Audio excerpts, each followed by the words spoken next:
Hello, everybody. Ella J here on behalf of WrestleZone, and today I'm joined by the Glamour, Mariah May. So, how are you today? I'm very good. How are you? I'm fantastic to catch up with you again. It's been a hot minute since the last time I saw you, which was in Dallas, Texas during WrestleMania 38 Yes. weekend and also amidst your tour of America. So, I mean, now that it's all said and done, not it's definitely the first, not the last, but now that it's all said and done, can you tell me more about your overall experience between wrestling, signings, and traveling here in the States? Oh, it was amazing. I feel like I talk about it a lot, but it's because I just had such an amazing time. It was just incredible. The people were so kind. The fans were literally amazing. I did WrestleCon, so I did 3 days of WrestleCon. I did some other signings. I wrestled in Jersey and Texas, which was like crazy. So it was just such a whirlwind experience, and I'm just so grateful I got to do it. I'm definitely going to be back.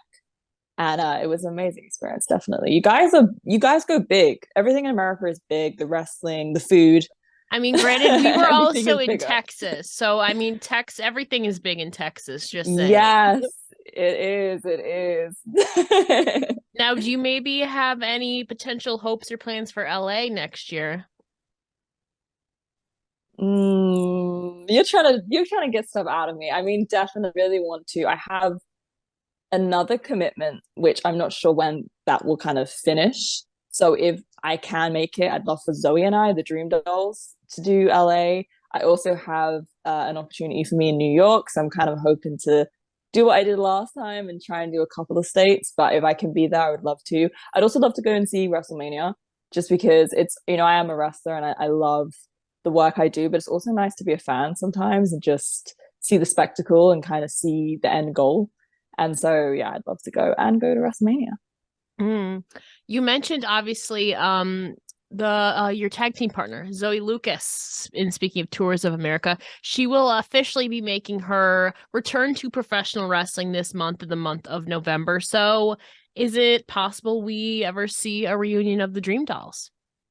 Absolutely. I mean, we never came apart, but unfortunately Zoe had other commitments, so she couldn't wrestle. But I tried to fly the Dream Dolls flag strong for her while she was, preoccupied. But yeah, she's killing it. She's coming back. She's coming back in a big way. She's come to America. She's doing something else really big. And yeah, we've got a very, very special return planned. And you guys are going to see a lot of that on social media. And then you're going to see the actual reveal. Well, I'm so bad at it. I feel like like Game of Thrones cast members when they have to keep a secret. That's how I feel right now.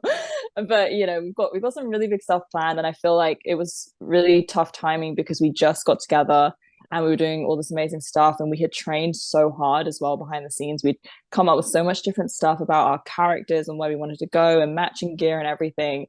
And it just got cut short. So I'm really, really excited to kind of pick that back up and see what we can do.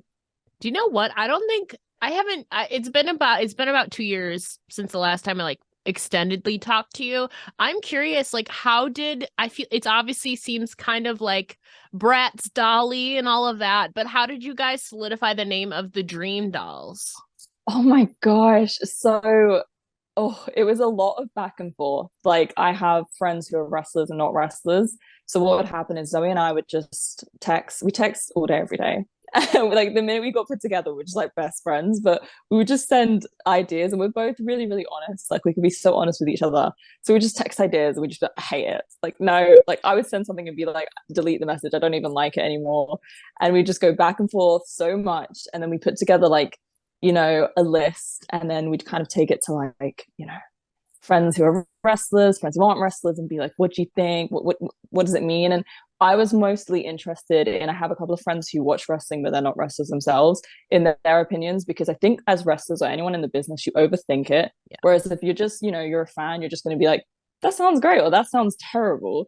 And then we also wanted to pick something, Dolls is quite versatile. I felt like we Oh, didn't want to go too much into one direction, whereas a doll can be kind of anything. So that yes. was a big part of it. We wanted like a big future. We didn't want it to be like a one and done.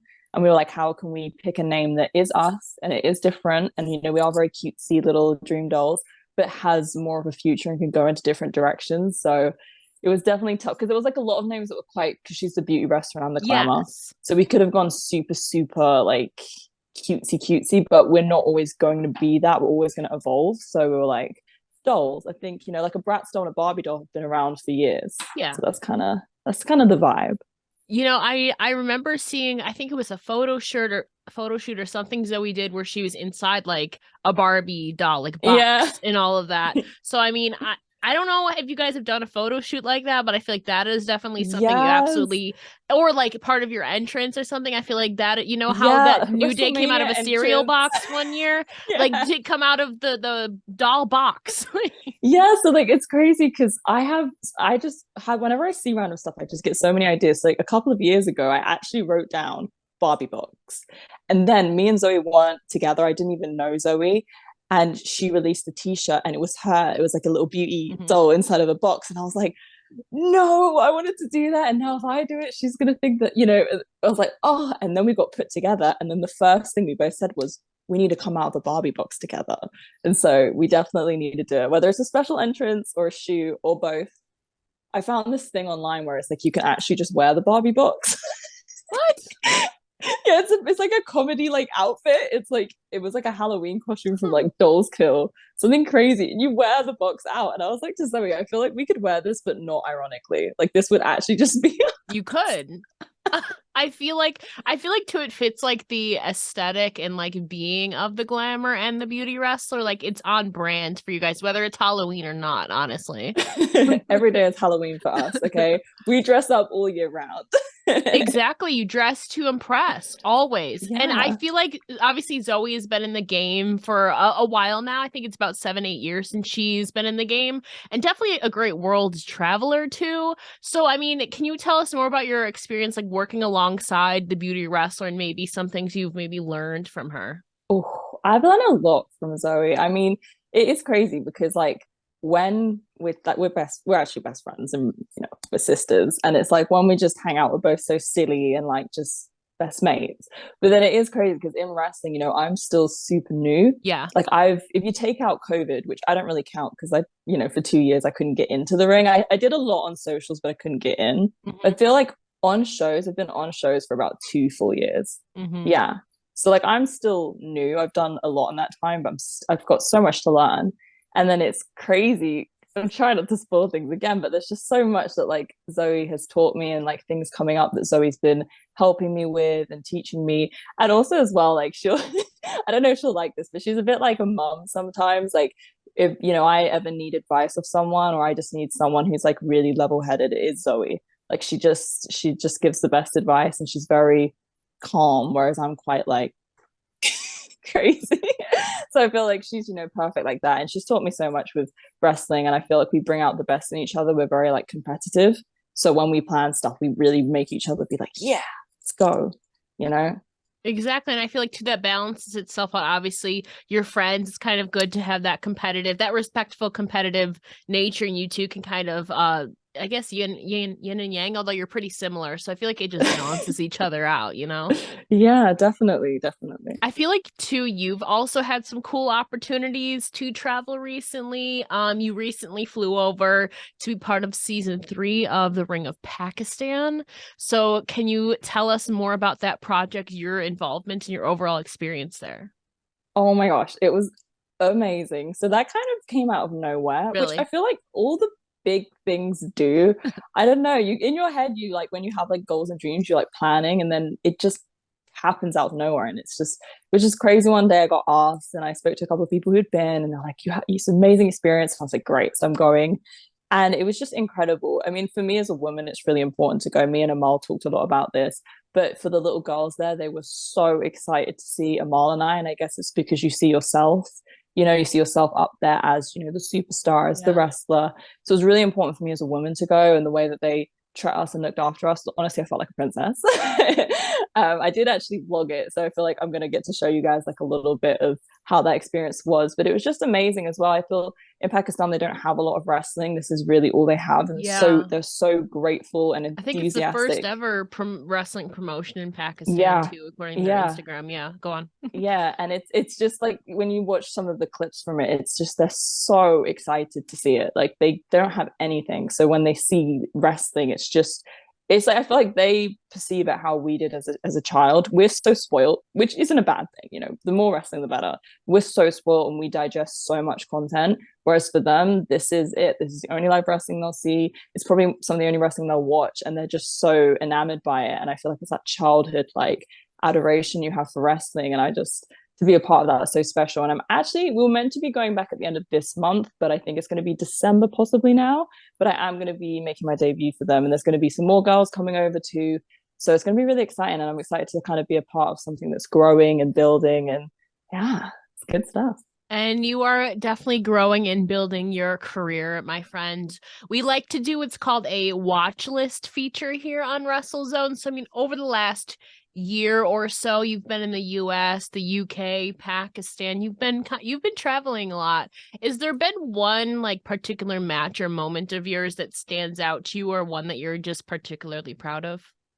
Oh, there's lots of matches that are special for different reasons, but I think my American debut was probably a really special moment for me. Like because it was my American debut. It was like my 75th match, and it was against Lady Frost, who Yeah. is just oh my gosh, what a superstar! And she's such a great person and a great professional, but she's just phenomenal in the ring. And so to wrestle with her in the old ECW arena with so many legends and so many great wrestlers on the card, and the crowd, wow, they were like so into it. That was an amazing experience. It was one of the because when you're wrestling and when you're new, you're worried about so many different things when you're in the ring. Your brain is just constantly, I'm a perfectionist. So sometimes it's really hard for me to just like let go and enjoy it. And there was just moments in that match where I just looked around and just enjoyed it. Like I just, the lights, the all the crowd and being in there with Lady Frost, I was just like, this is so great. And she's so good. It was so nice to get in there with such a talented woman and really kind of go for it and try and, set the bar. And it was really fun. And it was just an amazing experience. I think that's probably a really special match for me. I think definitely too. What I was this in Pennsylvania? Was it?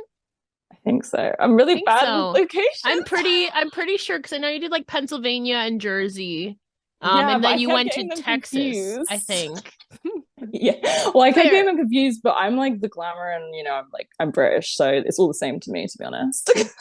It's okay. You are the Glamour. And I mean, outside of wrestling, you are trying to actively build your empire, build your business, and build your following, of course. So, what do you think has been the biggest challenge, though, in trying to establish yourself in those departments?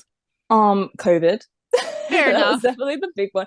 Although, you know what? I say that, and whilst COVID sucked for wrestling, I didn't get to wrestle. It did leave me just a lot of time to be at home and just build my brand. Like I did Twitch, which I'm now a partner on. Yeah. I put a lot of hours into that. And I think that was great because I think people got to know me and my personality. And I talked a lot about my training and my passion for wrestling and just had fun and like played games. And that built my following a lot. And I do YouTube, as you know, and it gave me a lot of time to kind of create content. But now I'm in this happy middle ground where I can wrestle and give that content out, but also show more behind the scenes because I love Total Divas and Total Bellas. I know some people don't like them. I love them. I'll defend them till I die. And I kind of always wanted to build something like that for myself. Obviously, I don't yet have a crew following me around with cameras, but I've got my own camera. So I try to, share my life. And I think the hardest challenge is sometimes just for me is keeping up with it all because I try to do so many different things. I'm very creative and Yeah, I love art. you recently shared a tweet with everything that you did, like planning, video,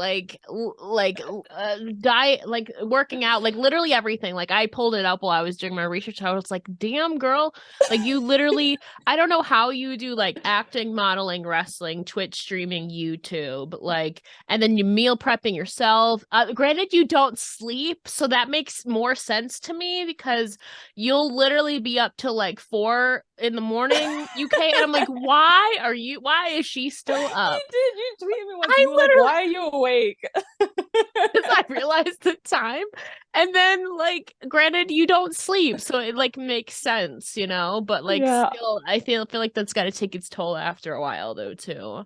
Yeah, I mean, it definitely does. I've gotten a lot better. I think before, like, I just love creating stuff. So I feel like I made more than I could actually put out, if that makes sense. So now I've found a much better balance of like, my streaming schedule and Mhm. like my creating content, how much I create and what people are actually enjoying. I think that was for me, I kind of looked back and I was like, okay, what are people enjoying watching? What's not really getting many views? And kind of directing my energy into what my fans were loving because that's who I do it for. So I'm like, okay, what do they enjoy? And then put more time into that. But look, if you just take sleep out of the equation, you actually get 24 hours in a day. So you I thought that I was crazy with my you are, but schedule. you are a workaholic. You I put mean, out I so much am stuff. too, but at least like I at least account for at least 6 hours of sleep a night. Okay, No. sometimes five.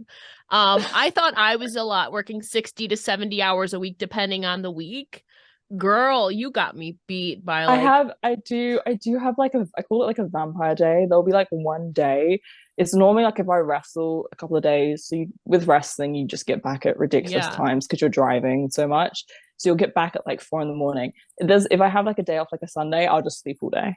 It's fair. really bad, but I feel like my body is like gathering its energy I have for the one week. day off a week too, although sometimes I fill that Sweet. day off with stuff to catch up. But But if it's cooling, yeah, it's cooling. You have yeah, to do it. exactly. But I do think as well, so like a lot of my like I talked about the demographic before, but a lot of my fans are American. Yeah. So I have kind of moved my sleeping schedule to kind of fit You America you more have, by accident. which But is it's why also you'll like you'll still be tweeting at 10, 11 o'clock Eastern our time, and it's like 3, 4 in the morning there.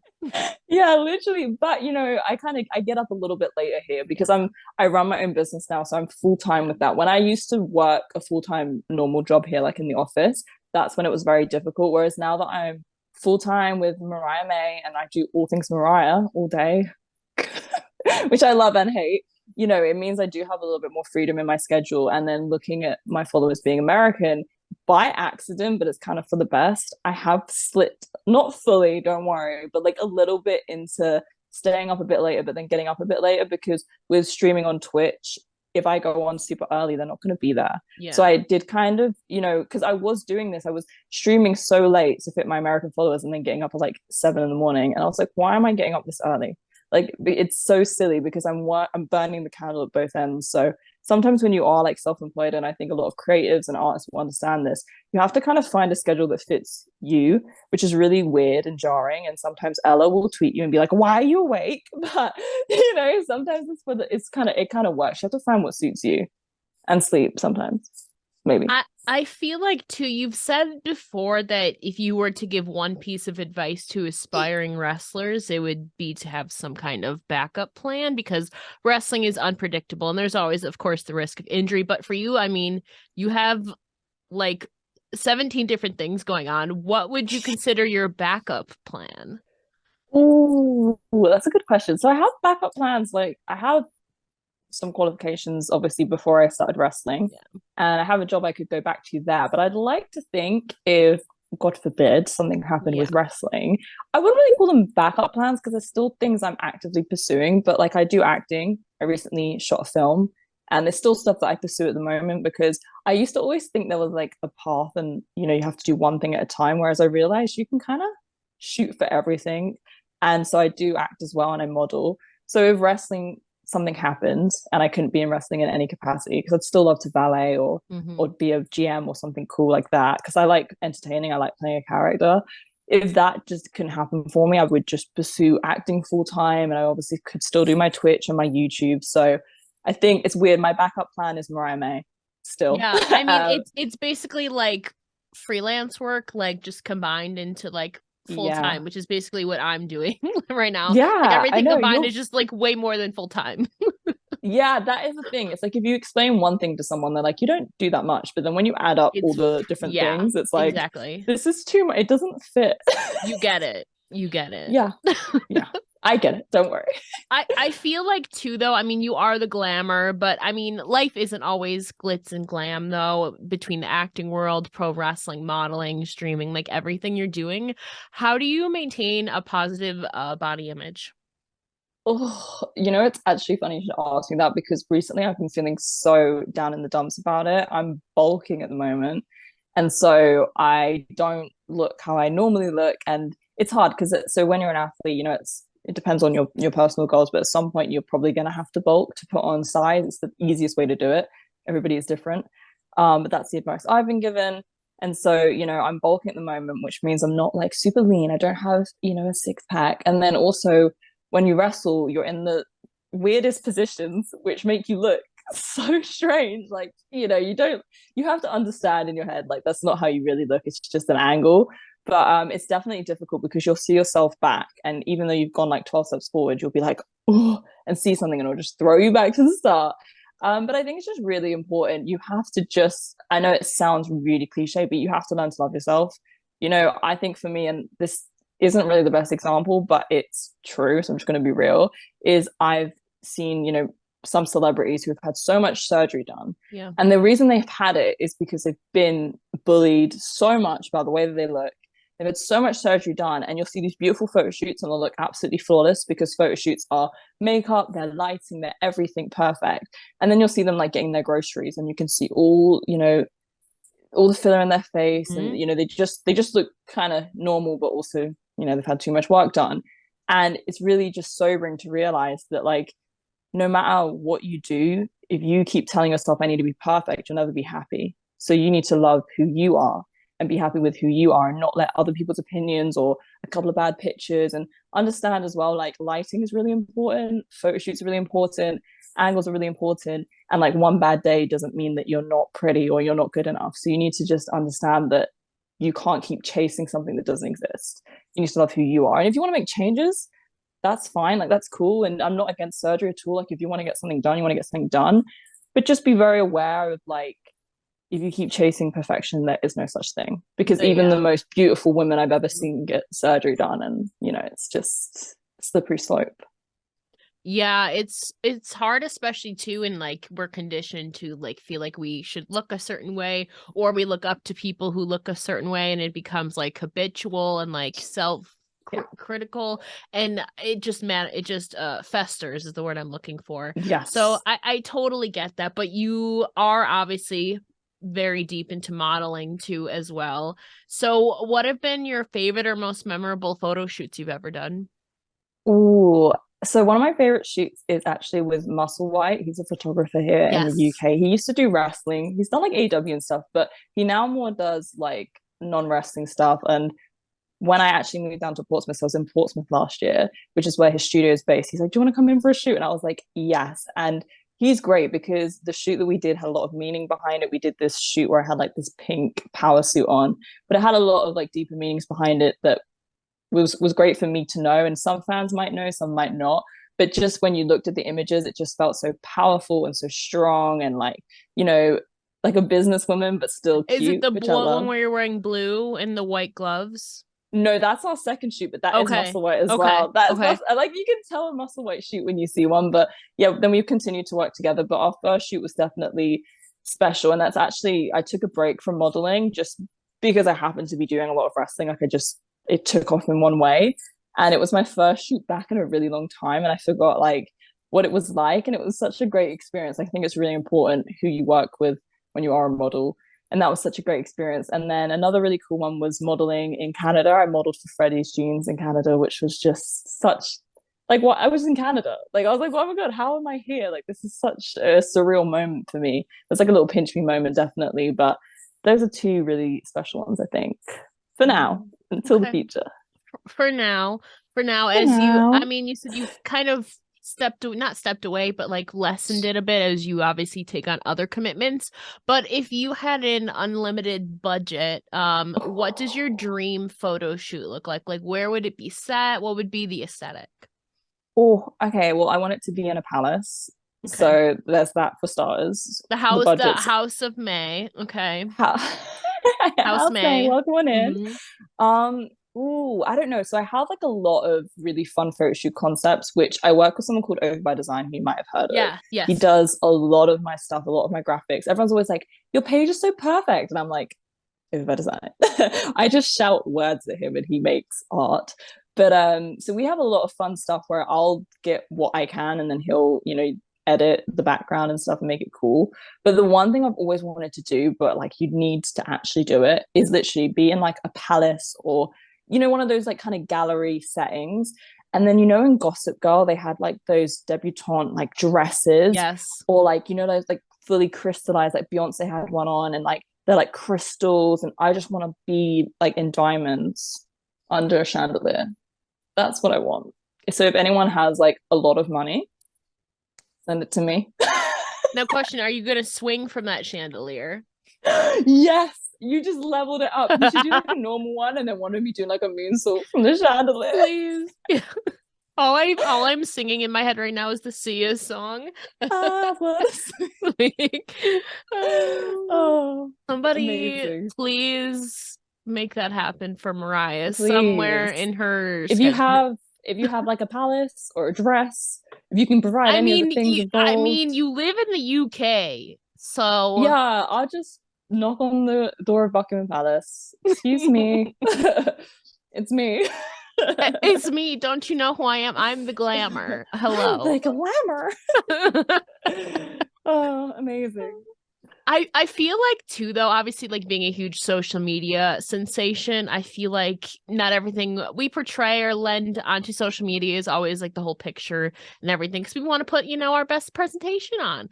So like is there any aspect about you that maybe most people wouldn't know or maybe something that people maybe misconceive? Oh, well, so when you say people wouldn't know, I feel like I share a little bit too much of myself on social media sometimes. If you're following me on Twitch, you'll know because you've seen me at length play video games and just the real Mariah May comes out. Yeah. But I think problem misconception is it's weird. You talked about that tweet I did where I listed out what I did. I think Okay. it's a misconception that like I don't work hard because the whole character of the glamour is like I get everything handed to me. Yeah. So the reason I did that was because from the start of my wrestling journey, everyone's like, "Oh, you're just pretty. Like you didn't even have to work hard or whatever." And it's like, no, like I have a full-time job, I train, I go to the I'm gym, gonna I bring up the tweet in travel. question, by the way. Keep going. It's just getting the receipts up, and I do my YouTube, I do all my stuff all by myself. And then I remember basically the reason I tweeted that is I never ever like bite to rumors, but there was a lot of people saying like, "Oh, apparently you have like an editor and you keep it a secret." And I was like, "I sit up till 3 in the morning. Ella can confirm.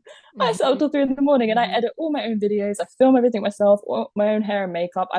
If I could have one thing, it would be a makeup artist. I will say that. But I do everything all by myself. So I think a really popular misconception is whether it be because of if I'm being generous because of the character, or just because people are a bit like, oh, you don't even have to work hard. I think that's a really big misconception because I've had the door slammed in my face so many times and it only makes me work harder and build and everything I've built, we say about traveling and all these different jobs, I've built by myself. I haven't ever been signed or pushed by anyone or anything like that. I've really just worked hard and I've networked with great people and I've worked with great people. I'm not going to deny that, but I've worked very hard on my own to build what I have. So that's a very popular misconception about the glamour. And let's give a little bit of a rundown because I found it, by the way. I'm pretty good at that's my one hidden talent. Well, not really hidden. I'm good at finding stuff and research. Anyways, Ooh. and I quote, "Don't discredit my name," as you were alluding to earlier. I run my business all by myself, do all my socials, work out, train, meal prep, wrestle, drive hours upon hours for work, tour, audition, act, model, do my own hair and makeup. We need to get you a makeup artist, stylist, We as you said. do. We do. Continuing on, film my own videos, spent hours editing and promoting them. Oh, and I stream. So yeah, like that's not even all of it, which is just insane. And somewhere in there, she fits occasional sleep in too as well. Um, Yeah. Once a but month. I mean, you have had some cool opportunities. Part of that was auditioning, acting. Earlier this year, you made your official acting debut, television debut anyway, in the sitcom Deep Heat as the character Roxy. So can you tell us more about your experience on the set of the show and more about your role as Roxy? So that was such a dream come true for me because I've, since I was a little kid, I always loved wrestling. And then when I went to school, I did a lot of theater. It was like the closest I could get to wrestling was doing theater. So I loved acting. I was actually a drama scholar at my school. I got a scholarship, which I was very proud of. And then, I worked really hard from that. And when I left school, alongside my wrestling training, I was actually auditioning. And just if anyone out there is an actor or knows anything about it, it's a lot of just radio silence. Like it's hard to even get auditions. And then from there, it's hard to get the role. So it's something I've wanted for a very long time and just wasn't able to achieve just yet. And it's all about timing and just the right role. And then I was very deep into wrestling. This was just after lockdown. And I was, I debuted at Rev Pro. I was doing a lot of wrestling there. I was hoping to go international. And it's weird. I was at a bit of like a plateau with my career though. I really wanted to get things off the ground, but it was hard to get international stuff because at that point with COVID, you'd have conversations and then it would be like, oh, but like we can't yet, and things would get changed, and there wasn't too much happening in the UK at that point. And so I was really just frustrated. I felt like I was doing as much as I could, but nothing was happening. And then I got an email and I thought it was a joke or like some sort of, I get a lot of weird emails. So I just thought it was like, just some weird, spam email. Yeah. And it was like, hey, like we're doing a sitcom and we're really interested in bringing you in. And I was like,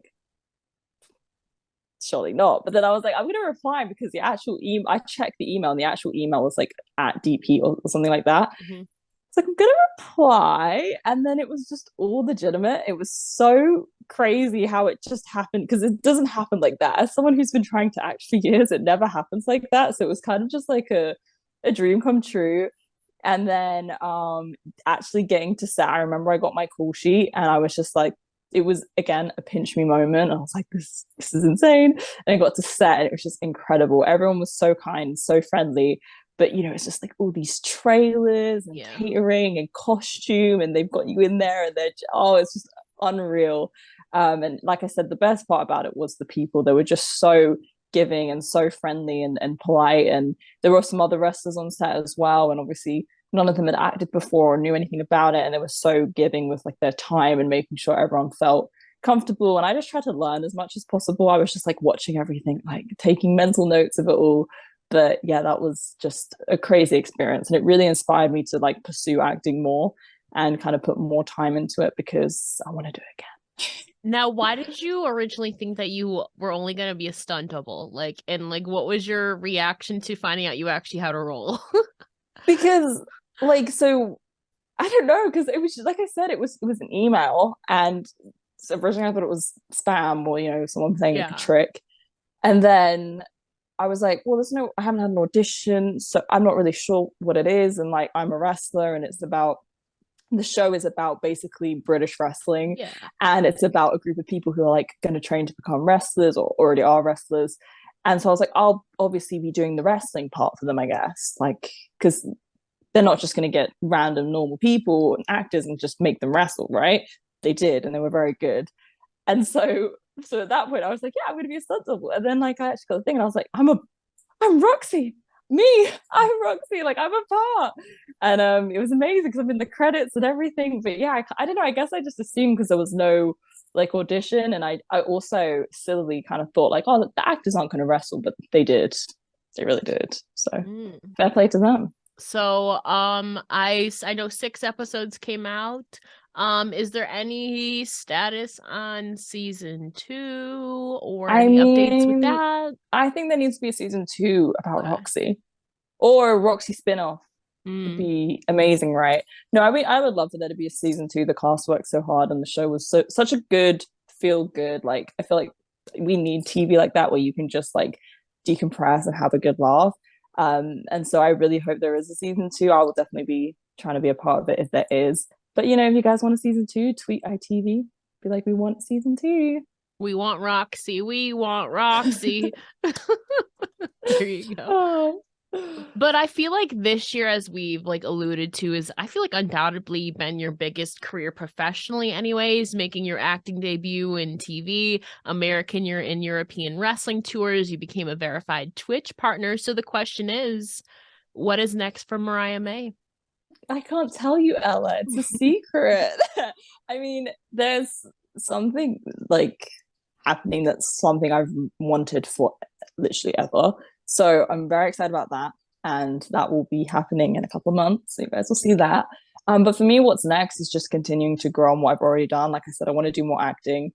With wrestling, I want to come back to America. I want to continue to just travel the world and just continue to grow and improve my craft. It's just about leveling everything up. And just, I think as well for me, this year has made me realize that you just need to take every opportunity in front of you. When we talked about modeling, like I said, that's not something I really actively pursued. It's just something that's happened, but you should always just say yes to stuff. And like I got asked to go to Canada and model kind of out of the blue. Again, when I was having a bit of a career plateau, just of like, I'm throwing everything at the wall, nothing's happening. And then that kind of came out of nowhere. And it was such like a huge someone just came in the room. So that kind of came out of nowhere, and that was such a huge opportunity for me. It really helped with my socials. I connected with so many amazing and inspiring people who taught me a lot. So I think for me, it's just going to be about continuing to do what I've done, but just like level everything up and just take every opportunity. Like I think sometimes when you look at wrestling, it's always like a path. It's like you do this and then this happens and this happens, but no one tells you what happens when it doesn't just happen. And I think it's like really important to just keep adapting and taking different opportunities and building your brand. And I feel like I'm a wrestler first and foremost, but I'm also creative and I just love to do different things and experience different things. So, got a lot up my sleeve for next year, which by the way, I released a calendar today and I almost called it a 2022 calendar because I don't know what year it is. So it's actually 2023 next year. I have a 2023 calendar. I still like, I just feel like I don't know how to explain it. It's like we're in like another world. Like the year 2022 just doesn't even seem real. Like I don't know how to explain it, Like we're in 2022. I know. Who even knew that? I didn't. I didn't either, but you obviously you are a very creative being and you're not in your normal setting today for us to see it, but you do have this huge vision board and your diary with your crazy goals that you have in your apartment. So, I mean, what are some of those things that you've been able to cross off or achieve from your vision board or your diary? Ooh, so Wrestle in America was big one. Wrestle in Europe, big one. TV show, film, which it all just kept happening. Model, get like more modeling jobs was like a big thing I wanted to do, like paid modeling work. So they're pretty big ones I've crossed off. But when you see the rest of the list, like sometimes I'm like, oh, it's a list silly. But then like my boyfriend Danny's always like, well, if you don't dream big, what's the point? You might as well like shoot for the stars. So it's like I've got a lot of stuff on there that's some is specific, but I try not to be too like set on one thing because in like 2 years I might be like, I don't even want to do that anymore. But I have some lists like stuff like so there's little things like I want to do a voiceover in a video game and things like that. And then there's more specific kind of bigger goals, which I'm not going to say until they happen, which they will. Okay. But yeah, there's a lot in it. And like you said, I'm not in my normal setting, but I'm moving apartments right now. But I do also have like a board with just pictures of people who inspire me in different things. And so that's kind of what I look at to kind of get me through. Okay. So to kind of close things out, I mean, I know anybody who knows you knows like your wrestling inspirations, all that. Trish Stratus, Mickey James, like I can Maurice. I can literally like name them off the top of my head. But you mentioned obviously you have some of them hanging on your board outside of wrestling as well. So who are some of those people that drive inspiration? Who do you have hanging up on your board? Ooh, I have a lot of different people. So I have different people for different things. So I have Jennifer Lawrence because I adore her as an actress and I love what she's done. And then I also have more like niche things. So for example, like I'm really big on marketing and branding and people who do that really well, and I'm going to get hate for this, but I don't care. The Kardashians do it extremely well. So like Kylie, for example, like I love her brand. So sometimes like on my board, I'll just have like breakdowns of like her brands and like for example she always does like a Halloween makeup kit and then a Christmas makeup kit, so I'm like how can I kind of be inspired by that and learn by that, and I'm like okay, we're going to do Mariah May Halloween prints, we're going to do Mariah May Christmas jumper or something like that. and just different people like that, which I can like pick from and learn a lot from. I also have like different things on there. Like I have Princess Diana on there just because I think she's such an icon. Like Yeah. she was like one of those people who had like an enigma about, like she was just an enigma and she had something about her. Marilyn Monroe, which might be kind of obvious, but I just adore her. I have different cartoon like superheroes. So I have like Emma Frost from X-Men and like different people like that, just who have weird meanings to me, but I look at it and it means something to me. So lots of different things going on, but it makes Mariah. It does. You're not just like, you're multifaceted. You're not just like one thing. There is dimension to the glamour in and outside Well, of my wrestling. mum, when I was 17, my mum was like, Mariah, you're like a potato. And I was like, What? What does that even mean? do you mean visually? And she was like, no, you're versatile. Like you could be a Oh. packet of chips for you guys or crisps for us. Or fries, you could be a jacket potato, you could be a roast potato, a baked potato, you could be mashed potato. So I am a potato. That is going to be the headline from this interview. Mariah May describes herself as a potato. Mariah May is a Mariah potato. May is a potato. Just a potato with a pair of eyelashes on and red lipstick. But you know, Oh, that makes sense. You're multidimensional, we love a multi-talented legend. yeah, exactly. A multi-talented potato. Like, come on. Oh my God, that's iconic. That's the best line I've ever heard, to be honest. It was just my mom telling me as a 17-year-old, oh, you're like a potato. And I I was was like, like, what does she that means mean? my That can mean body. so many things. Yeah. Physically, I'm a potato. I mean, like sometimes I'm a couch potato. I would have taken it like the same way you did, and then she explained, you're not, you know? Yeah, no, yeah. But Mariah, thank you so much for joining me. Before we let you Oh, go, can you please tell the listeners where they can find you on all your social medias? all over the world, everywhere. That's where you can find Exactly. me. No, my social media is Mariah May X. I am on Instagram, Twitter, YouTube, Twitch, Discord, Facebook. I think that's it. TikTok. Yeah. Like if there's a social media like channel, just put Mariah May X in. I guarantee I'm on it. Even Tumblr and Pinterest. No, you know, Tumblr scares me. You know, as a teenager that had Tumblr, it scares me. I'm not going back in there. I've You know, moved on. I go occasionally like twice a year, and I'm just like, yeah. Yeah, I remember. I'm a head out. I remember why I left. Yeah, same. But Mariah, thank you so much for joining me. Hopefully I get to reunite with you next year. You got a lot of Yeah. plans in the works. I hate that we have secrets. I hate that I I couldn't tell mean, that's you. what keeps the people coming back. It keeps the allure, the mystery alive. It keeps the audience on the edge of their seats, you know? Definitely. But Yeah. and we of course we look forward to the impending reunion between the Dream Dolls. Me That too. will definitely soon be coming. Don't know when, but we look forward to that. And again, Very soon. mm, Very soon. okay.